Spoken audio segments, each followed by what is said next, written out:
Last night, we talked about a survey from the Woodrow Wilson National Fellowship Foundation that found that 1 out of 3 college graduates can't name a single right protected by the First Amendment. But 10% think the First Amendment protects their right to own a pet. What's more shocking than college graduates who can't name any of our First Amendment rights? A congressman who wants to take away our Second Amendment rights. Congressman Eric Swalwell is one of the 37,968 Democrats running for president. You might remember Swalwell from the time he proposed that the government should confiscate all semi-automatic rifles from law-abiding American citizens. And when an American citizen said, yeah, that ain't gonna happen, Swalwell said, you know the government has nukes, right? So you're gonna have to turn your guns in or else, face the nukes. Sounds like a great guy, right? Well, yesterday, Swalwell tweeted, quote, NRA Twitter is losing its mind with how is Swalwell going to take guns from law-abiding owners? Spoiler, I'm not. I'm organizing with the moms and students, and we're going to change the law. Weapons of war will be no more. Hashtag ban and buyback. Hashtag end gun violence. Congressman Swalwell, sir, you realize that even if you change the law, you are still forcing currently law-abiding gun owners to turn in their guns or risk becoming felons? It's still taking away guns, even if you use the power of law to do it. Making it law doesn't make it right. You are proposing the government take away AR-15s from law-abiding citizens. You actually hashtagged that tweet, ban and buyback.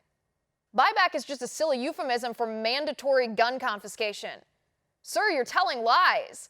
On CNN just a few days ago, you said you would throw people in jail if they didn't let the government confiscate their rifles. Here's the thing about all of this. The most dangerous leftists are the ones who say one thing and do exactly the opposite. Do what they deny.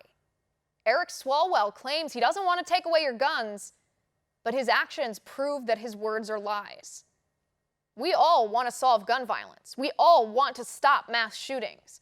But if the left is looking for practical solutions, why do politicians like Swalwell ignore the practical solutions? If you want to reduce gun violence, then abolish gun-free zones. 98% of the mass shootings in the past 50 years in our country have happened in gun-free zones, where killers know that nobody has a firearm to defend themselves. Churches and schools and concerts are all gun-free zones. If you want to reduce gun violence, then arm qualified teachers, arm security guards in schools and government buildings and churches. We guard our money in banks with guns. Why wouldn't we guard our children with guns? If you want to reduce gun violence, then encourage law-abiding citizens to conceal carry. The areas with higher rates of concealed carry permit holders have lower rates of violent crime. In fact, in Texas, concealed carry permit holders have a lower rate of crime than police officers. If you want to reduce gun violence, then demand institutional accountability. The left tells us that government will protect us. But in so many mass shootings, the reason the shooter got to the point where he could commit his attack was because, for example, in Sutherland Springs, the Air Force failed to report his domestic violence conviction. Or in Parkland, the sheriff mishandled calls about the shooter's violence, or the FBI ignored tips that the shooter was planning to commit that attack.